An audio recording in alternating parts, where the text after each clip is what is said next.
मुनीर भाई, कल तक बीआरएस और आज कांग्रेस, क्या आपको भरोसा है कि कांग्रेस पार्टी आपको टिकट देगी? इंशाल्लाह जरूर टिकट देगी। जनाब एमएलए एनएम श्रीनिवास रेड्डी साहब, कांग्रेस के सदर जनाब संजीव मुदिराज साहब और हमारे एरिया के सीनियर लीडर जनाब एनपी वेंकटेश साहब पे मुझे पूरा भरोसा है और वो लोग को पता है ये काम करेगा। वो लोग मुझे टिकट देंगे, पूरा भरोसा है ये लोग के ऊपर इंशाल्लाह। मुनीर भाई, कुछ दिन कबल हमने आपके इलाके से एक रिपोर्टिंग करते हुए ये रिपोर्ट डाली थी कि आवारा कुत्तों ने एक मासूम बच्चे पे जो है हमला करके जो है जख्मी कर दिया था। फिर वो बच्चे को प्लास्टिक सर्जरी करना पड़ा और आपके इलाके में भी हम देख रहे हैं कि आवारा कुत्तों की कसरत हो चुकी थी।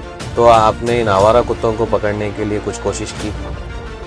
ये तो कुत्तों का तो बहुत अहम मसला था। जब भी हम लोग काउंसिल में बात करते थे, माइक लेते, पहले कुत्तों के बारे में बात करते थे। और एक क्या है, वो कुत्तों को खत्म नहीं किया जा सकता। कमिश्नर को भी ऐसे सस्पेंड करा दिए थे। आप इस साबिक में जो इंतखाबात हुए थे उसमें बहुत कम मार्जिन से आप जीत हासिल कर रहे थे। क्या आपको लगता है कि अब आने वाला इलेक्शन आपके लिए टफ रहेगा? ऐसे कुछ नहीं है अल्हम्दुलिल्लाह। जब वो ऐसे कुछ मैं हार गया था 2014 में भी मैं कॉन्टेस्ट किया था एमआईएम से। जब भी मैं थोड़े ही वोटों से हारा था, अल्हम्दुलिल्लाह ने पब्लिक नेक्स्ट टाइम एक मौका दिए हैं, मुझे जिताए हैं। मैं हारने का भी रीजन क्या बता रहा हूँ, टफ तो मेरे लिए कुछ नहीं है वहाँ पे, क्योंकि अगर मैं जीत के ऐसे ही बैठ जाता, कुछ काम नहीं करता डेवलपमेंट के, तो मेरे लिए टफ होता था। अभी महल्ले के में जितने भी काम है तकरीबन मुकम्मल हो चुके हैं अल्हम्दुलिल्लाह। मुनीर भाई, आज हमारी मेट्रो न्यूज अपडेट्स की टीम आपके इलाके का सर्वे कर रही थी और आपके वोटर से हम मुखातिब भी हुए और उनकी एक शिकायत थी कि आपके इलाके में कुछ राइस मिल्स है, उसका जो है डस्ट आने से वो लोगों को कई दुश्वारियों का सामना करना पड़ रहा है। और साबिक में हमने देखा कि वो जो राइस मिल से जो केमिकल का जो पानी है वो आता है, उससे कई बकरियां पीकर मर गए थे और ये भी शिकायत आई थी। तो इसको रोकने के लिए आपने कभी कुछ कोशिश की? इससे पहले एक बार ऐसे बकरियों का एक इशू हुआ था। आपने मुझे एक बार कॉल कर बताया था कि ऐसा एक इशू है। वार्ड के जो आवाम है उन लोगों में बताए थे कि ऐसे ऐसे बकरी ऐसे मर गई हो पानी पीने की वजह से। तो तभी मैं वहाँ पे फौरन पहुंचा। पहुंचने के बाद जो राइस मिल का जो ओनर है उनसे मैंने बात की, अरे भैया ऐसे आपका जो राइस मिल का पानी है वो इस बाहर आने की वजह से वो बकरी पी के ऐसे मर गई है। तो वो बता रहा था कि भाई ऐसा थोड़ा सा लीकेज हो गया था, मैं उसको आइंदा अगर पानी नहीं आया जैसा मैं उसको देख लूंगा करके वो बाद में उसको रिपेयर करवा लिया।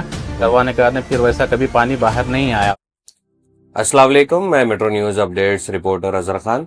कॉरपोरेशन के इंतखाबात अनकरीब है और सभी सियासी पार्टियां अपने अपने उम्मीदवारों को जिताने के लिए अपना अपना जोर दिखा रहे हैं और उम्मीदवारों को मैदान में उतारने के लिए तैयार है।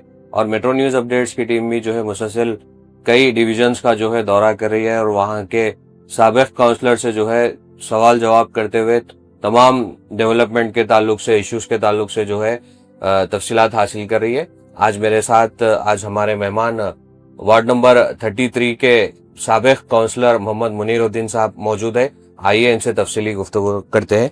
मुनीर भाई, आपका बहुत बहुत इस्तकबाल है मेट्रो न्यूज अपडेट्स में। जी शुक्रिया। मुनीर भाई, सबसे पहले आपके बैकग्राउंड के बारे में बताइए, क्वालिफिकेशन के बारे में बताइए, आपकी पैदाइश कहाँ की है और आप स्कूलिंग कहाँ से करें, ये तमाम तफसीलात हमारे नाजरीन को बताइए। अस्सलाम वालेकुम, मेरा नाम मोहम्मद मुनीरुद्दीन है जी। मैं फायर स्टेशन खलील चौक से ताल्लुक रखता हूँ और हम लोग 4 भाई जी 4 भाई है। एक भाई का हाल ही में मेरे बड़े भाई का इंतकाल हुआ है। 3 भाई है। एक मेरे मंजले जो भाई है उनका नाम मोहम्मद जाहिद प्लम्बर है और एक उनसे छोटे जो है मोहम्मद जावेद, वो पुलिस डिपार्टमेंट में है, कांस्टेबल है। 4th हूँ मैं। और एक मेरी तालीम टीडी गुट्टा हाई स्कूल से हुई। 1st से लेके 10th तक मैं वहीं पे पढ़ा। बाद में थोड़े ऐसे मजबूरियों की वजह से आलिम फाजिल से मैं इंटरमीडिएट किया। और आपका प्रोफेशन क्या है, आप ये मेरे को पहले से बचपन से 2 शौक बहुत ज्यादा थे। एक था पॉलिटिक्स में जाना, दूसरा जिम फिटनेस की फील्ड। ये 2 चीजें में मैं ज्यादा इंटरेस्ट था। पहले बचपन से ही मेरे को 2 चीजों में ज्यादा इंटरेस्ट था। अच्छा। अब मैं पहले तो ऐसे ही मेरे भाई बोलते थे पढ़ाई में थोड़ा ज्यादा ध्यान दे। ठीक है। अब जाहिद भाई मेरे जो भाई है वो बोलते थे तो अगर 10th क्लास पास हो गया तो मैं को एक साइकिल दिलाता हूँ करके। तो तब मैं मेरे भाई को बोला मुझे साइकिल नहीं चाहिए, मुझे जिम में एडमिशन दिलाओ। 10th पास होने के बाद में हबीब भाई करके यूनिवर्सल जिम जो चलाते थे उनके पास में एडमिशन दिलाए, तब से फिटनेस की फील्ड में ही रह गया मैं। तो सियासत में आना बल्कि आपको कैसा ख्याल आया?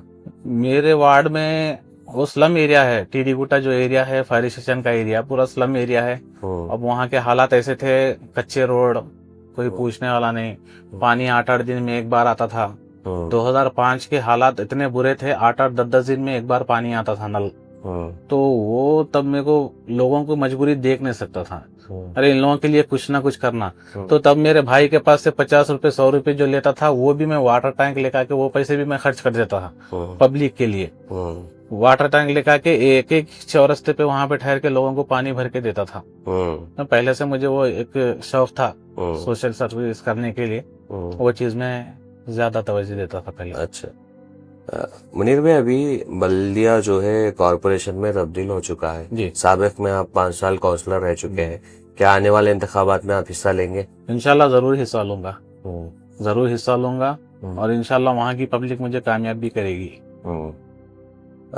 मुनीर भाई, आप 5 साल तो काउंसलर रहे, आपके इलाके में आपने क्या क्या तरक्याती काम अंजाम दिए वो हमारे नाज़रीन को बताइए। 5 साल के अरसे में पहले के 2 साल तो बहुत बेकार चले गए हमारे कोरोना की वजह से। जी, कोविड की वजह से 2 साल इतना बेकार, कुछ काम नहीं हुआ तब तो। उसके बाद में थोड़े थोड़े काम करने के लिए सोचे, वहां पे भी थोड़ी मुश्किलात का सामना करना पड़ा। जितना हमारे से हो सका, वो गवर्नमेंट जो साबिक़ा गवर्नमेंट थी, टीआरएस गवर्नमेंट, तब मैं उसमें ही था, वही पार्टी से मैं जीता था। तब कामों के लिए थोड़ी सी मुश्किलात का सामना मुझे करना पड़ा।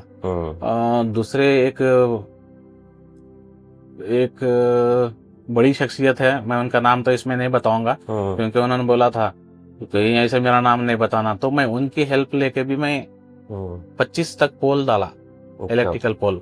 अच्छा। वहाँ के लोगों को इतना मुश्किल होती थी कि घर में सांप बिच्छू कुछ भी आ गए पता ही नहीं चलता था, क्योंकि वो ज्यादा जंगलात का इलाका है। नाले के पीछे का जो हिस्सा है वहाँ पे इलेक्ट्रिकल पोल मौजूद नहीं थे। तो मैं उनके सपोर्ट से 5 लाख रुपए वो अपने तरफ से ये करके 5 लाख रुपए की हेल्प करने के बाद में वहाँ पे पूरे पोल डला के लाइट, स्ट्रीट लाइट लगा के वायरिंग वही सब करा के अल्हम्दुलिल्लाह वहाँ तक ठीक कर लिया उसको। अब वहाँ पे वो गवर्नमेंट के टाइम पे थोड़ा सा मुश्किलात का सामना करना पड़ा, काम होना बोले तो सोचना पड़ता था छोटी छोटी चीज के लिए। मुनीर भाई, ये बताइए कि वार्ड में और क्या क्या डेवलपमेंट्स बाकी है और क्यों है, ये भी बताइए ना हमारे नाज़रीन को। वार्ड में अभी जो कांग्रेस हुकूमत आई, मैं जब कांग्रेस पार्टी ज्वाइन किया 1 साल पहले, जब जीतने के बाद में, एमएलए साहब जीतने के बाद में, उसको छोड़ने का भी मेरा एक रीजन था। काम बहुत पेंडिंग थे मेरे एरिया में, वो कामों की वजह से मैं कांग्रेस पार्टी ज्वाइन किया। कांग्रेस पार्टी में ज्वाइन होने के बाद में जितने भी सीसी रोड थे, अल्हम्दुलिल्लाह मुन्नू राजू करके है ना एक बीसी लीडर है, उनके घर के पास से लेके मस्जिद खुबा तक मैंने एक रोड डलाई अल्हम्दुलिल्लाह, वही कांग्रेस के गवर्नमेंट में। और एक अपने राइस मिलों के पास एक रोड है, मोहसिन खां साहब के घर के बिल्कुल सामने जो रोड है। अब वो तो कच्ची रोड थी, 30-35 साल को वो रोड ही नहीं थी समझो, खाली चलते थे, ऐसी मिट्टी की रोड थी। तो वो तो मेरे वार्ड में भी नहीं आता था। मैं दूसरे से बातचीत करके, दूसरे और एक काउंसलर से बात करके बोला भाई लिंक रोड है, इसको कुछ करते हैं। मेरे वार्ड का जो फंड था, मेरे वार्ड के फंड को लगा के वहाँ पे वो मैंने रोड वो भी डला दिया। और एक बिलाल मस्जिद से लेके मेन रोड जो खोजगी की जो रोड जा रही है ना, वहां तक भी मैंने हाल ही में एक रोड डाली वहां पे। वो रोड भी 12 फीट की थी, उसको 12 से बढ़ाकर 20 और थोड़ी जगह कम हुए तो वहाँ पे ज्यादा जहाँ पे है वहाँ पे 24 फीट, थोड़ा सा कम हो गया तो 20 फीट की रोड वहां से वहां तक कंटिन्यू हो गई अल्हम्दुलिल्लाह। वो भी अब एमएलए साहब के मदद से अल्हम्दुलिल्लाह वो भी काम मैं मुकम्मल कर दिया हूँ। मुनीर भाई, ये बताइए, अभी रोड्स का जिक्र करें आप, जब आपके वार्ड में दाखिल होने के लिए जो मेन रोड है, जो टीटी गुटा से एक्स रोड जाने वाली जो मेन रोड है, वो रोड की काफी खस्ता हालत है। खास तौर पे आपके इलाके में दाखिल होने के लिए वो रोड पे जो है काफी बड़े बड़े गड्ढे पड़ चुके हैं। इसके लिए क्या आप आरएनबी अहदेदारों से कभी नुमाइंदगी करें? इससे पहले एक डीई थे, उनसे 2-3 बार मैंने बात किया उस बारे में। इससे पहले जब बात किया था टीडी गुट्टा स्कूल के सामने, एमएलए साहब के थ्रू भी बात किए थे हम लोग। वहाँ पे एक सीसी थोड़ा सा डला के छोड़ दिए थे, वो पानी का लोड बहाव ज्यादा होने की वजह से वहाँ पे ज्यादा गड्ढे पड़ते हैं, क्योंकि वहाँ पे जितने भी हेवी व्हीकल्स है, मुंबई हाईवे है वो, मुंबई जो जाने की गाड़ियां हैं सब हेवी व्हीकल्स वहीं से जाते हैं। वो पानी के रुकावट की वजह से ज्यादा वहाँ पर गड्ढे पड़ते हैं। तो मैंने डी एक मैडम थी, मैडम से बात किया इससे पहले, सर वो भी काम होने वाला है, वो हाईवे के इसमें है, वो जल्द से जल्द होगा काम। वो हमको एक बात दिए थे कि जल्द से जल्द वो काम होगा इंशाल्लाह। वो अप्रैल में कुछ होने वाला है, बल्कि ऐसा कुछ मालूम हुआ, इंशाल्लाह वो काम भी हो जाएगा। मुनीर भाई ये बताइए कि कांग्रेस हुकूमत इख्तिदार में आने के बाद कई फलाही स्कीम जो है रूबे अमल में ला चुकी है, जिसमें कई स्कीम्स है, जैसे कि चाहे वो इंदिरा इल्लू स्कीम हो, गृह ज्योति हो, या फिर गैस को लेके हो, या फिर कुछ भी स्कीम जो डबल बेडरूम्स भी क्यों ना हो। आप अब तक कितने ये डबल बेडरूम्स और ये स्कीम्स आवाम तक पहुंचाए, और क्या हर घर तक ये स्कीम्स पहुंच चुके हैं? अल्हम्दुलिल्लाह वो कांग्रेस गवर्नमेंट हुकूमत जी में आने के बाद में जी इंदिरा इल्लू है, इंदिरा इल्लू स्कीम से मेरे वार्ड में बहुत से लोगों को मैंने उससे इस्तेफादा किया है। 27 मेंबर्स को मैंने वो इंदिरा इल्लू के तहत 5 लाख रुपए का लोन दिलाया हूँ। अल्हम्दुलिल्लाह तकरीबन मकानात मुकम्मल हो चुके हैं, तकरीबन मुकम्मल हो चुके हैं। और एक लास्ट स्टेज पे भी है कुछ, इंशाल्लाह वो भी जल्द से जल्द हो जाएंगे। और एक गृह ज्योति जो फ्री करंट का है, वो बहुत लोगों को फायदा हुआ है उससे भी। और गैस का भी हुआ है, अल्हम्दुलिल्लाह वो भी हुआ है। और कुछ स्कीमात है, इंशाल्लाह उसको भी हम पब्लिक के साथ में रह के उनको हेल्प करेंगे। पब्लिक जो गवर्नमेंट की स्कीमात है उससे वाकिफ करवा कर इस्तेफादा उन लोगों को फायदा पहुंचाएंगे। मुनीर भाई, आज हमारी मेट्रो न्यूज अपडेट्स की टीम आपके इलाके का सर्वे कर रही थी और आपके वोटर से हम मुखातिब भी हुए, और उनकी एक शिकायत थी कि आपके इलाके में कुछ राइस मिल्स है, उसका जो है डस्ट आने से उन लोगों को कई दुश्वारियों का सामना करना पड़ रहा है।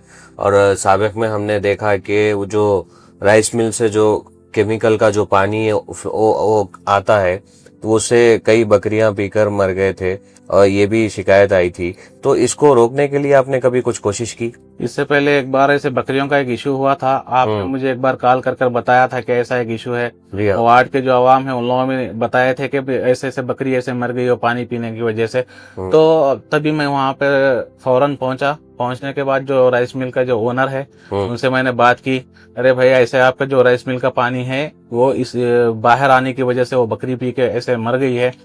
तो वो बता रहा था कि भाई ऐसा थोड़ा सा लीकेज हो गया था, मैं उसको आइंदा अगर पानी नहीं आया जैसा मैं उसको देख लूंगा करके, वो बाद में उसको रिपेयर करवा लिया। करवाने के बाद में फिर वैसा कभी पानी बाहर नहीं आया उसका। और एक वहां पे ये मसला आज से नहीं कई सालों से चल रहा है। वहां पे जो डस्ट आती है ना, जो वो लोग बाइल करते हैं राइस को, वहां पे वो बाइल करने से जो धुआं निकलता है वो हवा की वजह से हमारे मकाना तक आके पहुंचता है। इससे पहले भी कई बार हम लोगों ने महल्ले के बड़े लोगों के साथ में मैं भी जाके कलेक्टर से रिव्यू हुआ था कि मैडम सर ऐसे प्रॉब्लम है, कलेक्टर को बोले ऐसे ऐसे प्रॉब्लम है, उसको थोड़ा सा इसको कुछ ना कुछ करेंगे, राइस मिल यहाँ से निकाल के कहीं दूसरी जगह लेके जाएंगे। तो वहां पे एक बात आई थी कि अब वो लोग बाद में केस भी डाले, हम लोग इतने साल से यहाँ पर राइस मिल चला रहे हैं, हम यहाँ से कैसे जाएं? हमारी राइस मिल तो पहले से है, ये मकानात तो बाद में बने हैं, इंडस्ट्रियल एरिया में वो लोग मकानात बना रहे हैं। तो ऐसे कुछ बात हुई थी वो लोग के पास में परसों। हाल में मैं उससे पूछा भी ओनर से, वो बता रहा था कि मुनीर भाई हम लोग केस भी जीते हैं इसके बारे में, यहाँ से निकालना नहीं होता। मैं बोला राइस मिल निकाल के अगर आपको कहीं दूसरी जगह जाना चाह रहे हैं तो ऐसे कुछ गवर्नमेंट की प्लेस है तो मैं एमएलए से बात करूंगा इस बारे में। मैं उन लोगों को बात किया था, वो बता रहे थे हमें ऐसे निकलना तो मुश्किल है, क्योंकि इतना सालों से हम यहाँ पे कारोबार ऐसे बिजनेस चला रहे हैं। बहरहाल जो नुकसान हमारी तरफ से होगा वो नहीं होने देंगे। जैसे कि वो धुआं आने का जो है उसको जाली लगाना पड़ता है, वो जाली को एक की जगह दो की जगह 4 लगा के वो धुआं का जो कचरा है, डस्ट है, वो बाहर तक आने नहीं देंगे। और जो पानी का मसला था, जब बकरियां जो पी के मर गए थे, मैं तभी बता दिया, तब से अब तक फिर वो पानी बाहर नहीं आया अल्हम्दुलिल्लाह। मुझे भाई ये बताइए कि आप इस साबिक में जो इंतखाबात हुए थे उसमें बहुत कम मार्जिन से आप जीत हासिल कर रहे थे, क्या आपको लगता है कि अब आने वाला इलेक्शन आपके लिए टफ रहेगा? ऐसे कुछ नहीं है अल्हम्दुलिल्लाह। जब वो ऐसे कुछ मैं हार गया था 2014 में भी मैं कांटेस्ट किया था एमआईएम से, जब भी मैं थोड़े ही वोटों से हारा था, अल्हम्दुलिल्लाह ने पब्लिक नेक्स्ट टाइम एक मौका दिए हैं मुझे, जिताए हैं। नहीं हारने का भी रीजन क्या बता रहा हूँ, टफ तो मेरे लिए कुछ नहीं है वहाँ पे, क्योंकि अगर मैं जीत के ऐसे ही बैठ जाता, कुछ काम नहीं करता डेवलपमेंट के, तो मेरे लिए टफ होता था। अभी महल्ले के में जितने भी काम है तकरीबन मुकम्मिल हो चुके हैं अल्हम्दुलिल्लाह। एक बहुत बोले तो 25% होंगे शायद। आने वाले इंतखाबात में अगर पब्लिक मुझे कामयाब करती है तो 25% भी मैं आपको महीने 2 महीने में ही कंप्लीट कर दूंगा। तकरीबन जितने भी बड़े बड़े रोड थे तकरीबन हो चुके हैं अल्हम्दुलिल्लाह। जितने गलियों में चांस मिला वहां पे मैंने रोड डलाए, अंडरग्राउंड ड्रेन का काम करवाया हूँ। तो यही वजह है कि मेरे लिए इलेक्शन टफ नहीं है। अच्छा, आपके इलाके के सीनियर सिटीजन्स और माजूर लोगों के लिए आपने कुछ इकदाम किया? हाँ, वो लोगों के सीनियर सिटीजन के लिए जो माजूर है वो लोगों के लिए मैंने पेंशन के लिए वो अप्लाई करके वो लोगों को पेंशन का काम दिला दिया हूँ। पेंशन अल्हम्दुलिल्लाह वो लोगों को पेंशन भी आ रहा है। जो माजूर है वो लोग को 4,000, जो सीनियर सिटीजन है वो लोग को 2,000 रुपये पेंशन आ रहा है। ऐसे 95 to 96 मेंबर्स को मैं ऐसे वो लोग को कराया हूँ मेरे वार्ड से। मुनीर भाई, बच्चों को खेलने कूदने के लिए कोई पार्क की सहूलत जो है आपके इलाके में ऐसा तो नहीं दिखी, इसके लिए आप कभी कुछ कोशिश करें?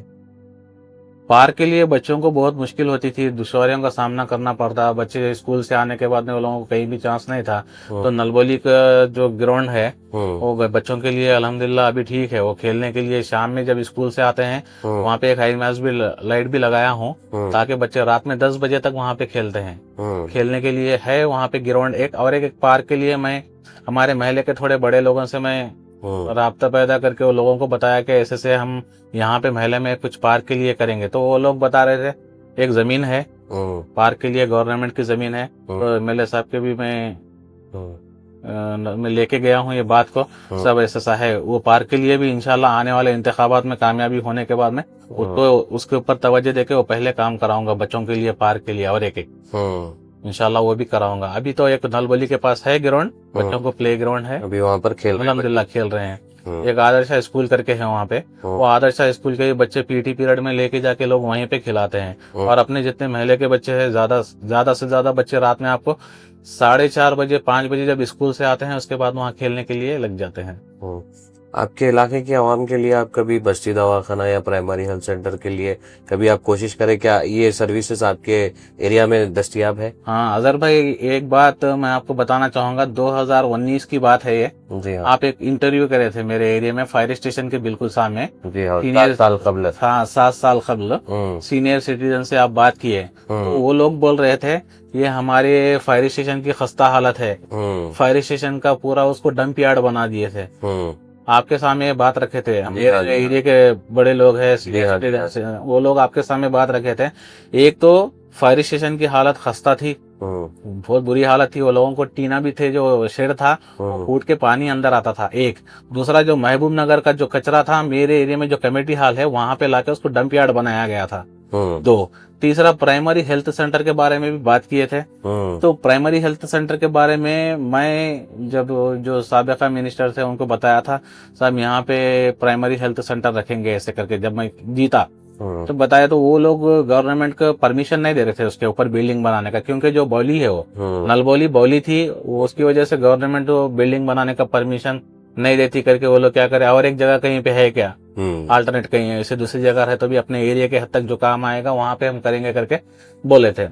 तो मैं एक प्लेस निकाले हम लोग, कहाँ पे, वो टीडी गुटा स्कूल के सामने बिल्कुल जो है ना, जी हाँ, मसलक थी वहाँ पे। तो वो गवर्नमेंट की प्लेस थी अल्हम्दुलिल्लाह, बिल्कुल अपने करीब में है, फायर स्टेशन से बिल्कुल पास में ही है। तो वहाँ पे प्राइमरी हेल्थ सेंटर लगाया गया गवर्नमेंट डॉक्टर्स को रख के। और एक अभी अल्हम्दुलिल्लाह फायर स्टेशन की बिल्डिंग का काम भी हो गया है। डिविजनल ऑफिस है, महबूब नगर की बड़ी ऑफिस है, और लैंडमार्क महबूब नगर के सबसे अच्छे बिल्डिंगों में से एक बिल्डिंग बनी है फायर स्टेशन की बिल्डिंग, उसका भी काम मुकम्मल हो चुका है। और एक हजरत से अब सीनियर सिटीजन से अब बात किए थे, इकबाल साहब है उनका नाम, वो भी बोल रहे थे कि बच्चों के लिए पढ़ने के लिए ऐसे लाइब्रेरी थी पहले, वो निकाल के दूसरों को टेंडर में ऐसे दिए थे करके, वो उसको भी मैं जहन में रखकर। और एक श्याम सुंदर है, वो भी बोलते थे महल्ले के बच्चों के लिए कुछ पढ़ने के लिए। भारत पढ़ने के बाद वो लोगों को एक पता चलता है, जो स्टूडेंट्स होते हैं वो लोगों को जॉब के लिए कुछ ऐसी चीज के लिए नॉलेज बढ़ती है पेपर पढ़ने की वजह से।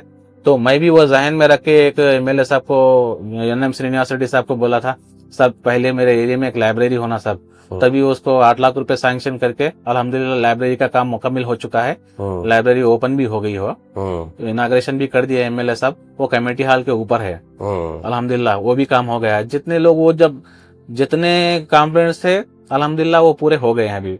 जितने भी बोले थे आप वो 2-7 साल पहले वो काम पूरे मुकम्मल हो चुके, तकरीबन मुकम्मल कर लीजिए। जी मुनीर भाई, ये बताइए कि आखिर बीआरएस पार्टी से आपको कांग्रेस में जाने का ख्याल कैसे आया, और क्या आपको भरोसा है कि कांग्रेस पार्टी आपको टिकट देगी? बीआरएस पार्टी में मैं तब था, एक तो आपको बताया मैं 2 साल पहले तो मेरे कोरोना कोविड के टाइम पे 2 साल चले गए। बाकी का वक्फा जो है वो डेवलपमेंट ऐसे वैसे चक्कर में वो 5 लाख का काम भी मेरे को सैंक्शन होना बड़ी मुश्किल हो रही थी। एक हाई मैच लाइट के लिए मैं चेयरमैन, जब चेयरमैन थे नरसिम लोग उनको बोल बोल के थक गया। तो वो अरसे में जब मैं टीआरएस में था एक हाई मैच लाइट भी मुझे सैंक्शन नहीं की गई थी। वो किसको दिए कैसे दिए पता नहीं, मगर मेरे एरिया में तो एक भी हाई मैच लाइट नहीं थी उतने बड़े एरिया में। बाद में कांग्रेस पार्टी में ये तकरीबन डेवलपमेंट, अब मेरे को जो काम होना है, रूलिंग जो पार्टी है वो काम डेवलपमेंट कराने वाले बोलता है एमएलए एनएम श्रीनिवास रेड्डी साहब है, ये डेवलपमेंट के पीछे वो बहुत आगे रहते हैं। तो उनसे मैं ये काम लिया हूँ अल्हम्दुलिल्लाह। जितने भी रोड्स है, जितने भी बोला हूँ वो सब काम करा दिए हैं। वो कामों की वजह से देखे मैं रूलिंग पार्टी है, काम होना है। मेरा काम ये है कि मैं महल्ले के अवाम के लिए जो है सहूलत फराहम करूँ, इसलिए मैं पार्टी छोड़ के ये पार्टी में आया। अल्हम्दुलिल्लाह आने के बाद में जो फायदा हुआ पब्लिक को भी पता चला कि कांग्रेस पार्टी में आने की वजह से मुनीर ने इतने काम कराए। तब मैं साबिका गवर्नमेंट में जब था वो बहुत से ज्यादा 30-40 लाख का काम हो गया था। कांग्रेस पार्टी में आने के बाद में कम से कम 1.5 करोड़ का काम कराया मैं। अच्छा, अल्हम्दुलिल्लाह 2.5 करोड़ का काम हो गया अब तक, और भी सैंक्शन है। अगर इलेक्शन है करके थोड़े वो रोके हैं, अगर इलेक्शन के बाद में भी अगर होते हैं तो काम करा देता हूँ इंशाल्लाह, वो भी हो जाएंगे। और एक सवाल ये है कि मुनीर भाई, अभी हम तो डिस्कस कर चुके हैं कि रोड्स के ताल्लुक से उसके आपके इलाके के बेरोजगार नौजवानों के लिए रोजगार से जोड़ने के लिए आपने कुछ कोशिशें की? और रोजगार ऐसी चीज है, अब तकरीबन पढ़े लिखे लड़के हैं, वो लोग को एम्प्लॉय नौकरी तो हम हाथ से दिला नहीं सकते, एक है। दूसरा मेरे वार्ड में मैंने एक ग्रुप रखा है, Munir counsellor ward number 33 group करके है, एक वार्ड कमेटी करके ग्रुप है। सोशल मीडिया जो भी ऐसे पोस्ट ऐसे कुछ पढ़ते हैं तो मैं वो लोगों को मैसेज के जरिए ये इतला देता हूँ कि ये पोस्ट है, आप अप्लाई कर सकते हो। रेलवे में है, आर्मी में है, पुलिस में है, या दूसरे प्राइवेट कंपनीज में है, जो भी ऐड आता है तो मैं लोगों को सबसे पहले ग्रुप में डालता हूँ ये चीज है, उससे जो फायदा उठाना चाहे फायदा उठा सकते हैं करके। मुनीर भाई, आपके एरिया में कई इबादत गाहें हैं, चाहे वो मसाजिद हो या मंदिर हो, उसको डेवलपमेंट करने के लिए आपने अब तक क्या क्या किया? अब मस्जिदों के लिए, मस्जिद के एक तामीरी काम चल रहा था एक घर का, वहाँ पे एक बोर की जरूरत थी तो मैंने बोर डलाया एक जी। हाँ, और एक वहाँ पे एक टेम्पल है, पोचम्मा टेम्पल करके, तब साबिका गवर्नमेंट में रहे टाइम पे वहाँ पे 10 लाख रुपए दिलाए थे। बाद में फिर कांग्रेस गवर्नमेंट के बाद में एक रूम ऐसे कुछ होना है वो, तो फिर उससे 5 लाख रुपए दिलाए थे। अच्छा, आप ये बताइए कि अब तक जो मेजर रोड्स थे वहाँ पे क्या अंडरग्राउंड ड्रेनेज सिस्टम अभी वहाँ पर है? अब हम देख रहे हैं कि कई ऐसे छोटे छोटे रोड्स को जो है अंडरग्राउंड ड्रेनेज करके वहां पर रोड्स डाले जा रहे हैं। आपके एरिया में ऐसे आप कितने रोड्स ऐसे डलवाए? अंडरग्राउंड ड्रेन जो छोटे छोटे है, और एक मेरा वहाँ पे बहुत बड़ा मसला ये है कि जो पहाड़ का जो दामन में जो है ना मेरा इलाका है, वो ऊपर से जो पानी का बहाव होता है वो बहुत ज्यादा होता है, और वो पाइपलाइन डालने की वजह से थोड़ी जगह ये प्रॉब्लम होता है कि वो मिट्टी जो आके जमा हो जाती है, पानी पूरा जाम होके उसको पाइप फोड़ने की नौबत आती है। इसीलिए कुछ ड्रेन को वहाँ पे खुला रखना ही बेहतर है। जो भी अगर भर जाए मिट्टी तो उसको अपन सैनिटेशन एम्प्लॉइज को बुला के वहाँ पे साफ कराया। सैनिटेशन कैसा है आपके? अल्हम्दुलिल्लाह साफ सफाई नीटनेस बहुत नीट रहता है। जितना मैं वीकली 2 टाइम्स रोड झाड़ने के लिए ड्रेन जितने भी है पूरी साफ सफाई का काम तो कंटिन्यू चलते रहता है। और कहीं कुछ ऐसे फोन भी आ गए इमीडिएटली मैं उसको बताता हूँ, सैनिटरी जवान को बताता हूँ, इमीडिएटली जाके वो रिस्पॉन्ड होते हैं, काम करते हैं। मुनीर भाई, कुछ दिन कबल हमने आपके इलाके से एक रिपोर्टिंग करते हुए ये रिपोर्ट डाली थी कि आवारा कुत्तों ने एक मासूम बच्चे पे जो है हमला करके जो है जख्मी कर दिया था।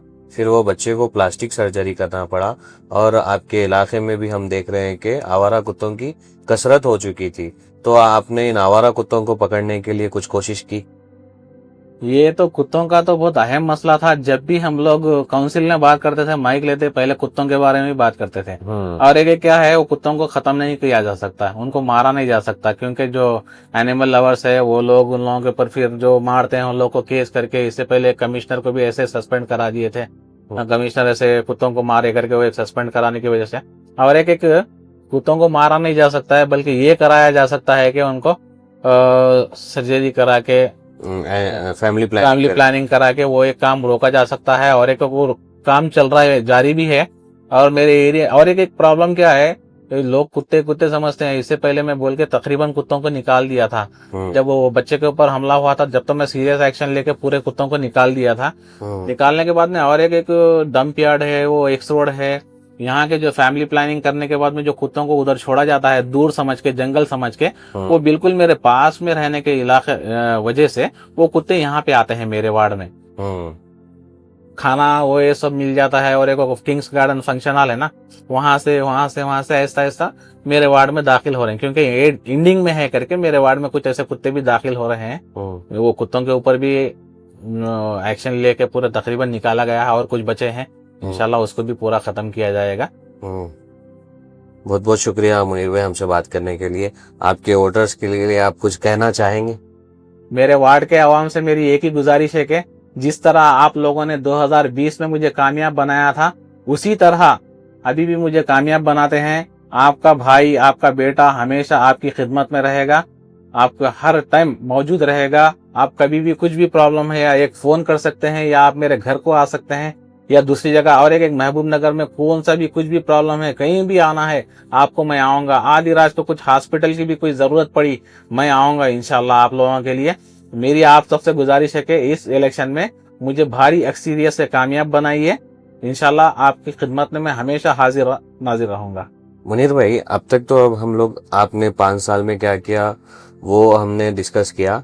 हमारे नाज़रीन को ये बताइए कि अगर आने वाले इंतखाबात में आप कामयाब भी हो जाते हैं तो आपके डिवीजन को कैसे तरक्की करेंगे आप? मेरा तो मकसद यही है, मैं जितना मेरे वार्ड को मैं डेवलप करते जाऊं, मेरे ज्यादा से ज्यादा खुशी होगी। क्योंकि मैं एक एम्प्लॉय था, स्टेडियम में मेरी नौकरी थी as a physical fitness trainer. 14 साल मेरी वहां पे सर्विस रही है।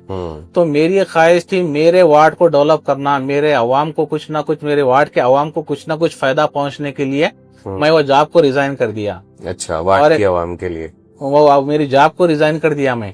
यही कि मेरी वो उतनी बड़ी मैं चीज को पाने के लिए लोग ने बहुत कोशिश की, नहीं मिली, वैसी चीज को मैं रिजाइन कर दिया। रिजाइन कर एक ही वजह है, मेरे वार्ड का डेवलपमेंट के लिए मैं उसको रिजाइन कर दिया। इंशाल्लाह अगर मैं कामयाब हो गया तो उससे ज्यादा और भी उसको डेवलप करूंगा इंशाल्लाह। जो अहम मसाइल है उसको भी हल करने, उसको जितने भी मसाइल है आहिस्ता आहिस्ता हल कर लेते आएंगे। क्योंकि मेरे वार्ड की ऐसी हालत थी, 25 साल पहले पड़े हुए रोड, 25 साल के बाद में अब रोडों का काम हो रहा है। इससे बहुत से काउंसलर गए, कोई पकड़ा नहीं, वो कोई किसी को पूछे नहीं, पता नहीं क्या नहीं। हमारा काम है, पब्लिक को पूछने की जरूरत नहीं है, हमारा काम है जीतने के बाद में हर जगह हम उसको जाके एक्टिफाई करके उसका काम कराना हमारी जिम्मेदारी बनती है। पब्लिक का काम एक ही है, वोट डालना है। उसके बाद में जो काम होता है हम जाके, हम देख के हम करना, हमारी जिम्मेदारी बनती है वहां से। इंशाल्लाह जितने भी काम जो पेंडिंग भी है, इंशाल्लाह आने वाले इंतखाबात में कामयाब होने के बाद में वो पहले वो जितने भी पेंडिंग काम है उन लोगों को करा दूंगा इंशाल्लाह। बहुत बहुत शुक्रिया। ये सुन रहे थे आप साबिक काउंसलर मोहम्मद मुनीरुद्दीन साहब से।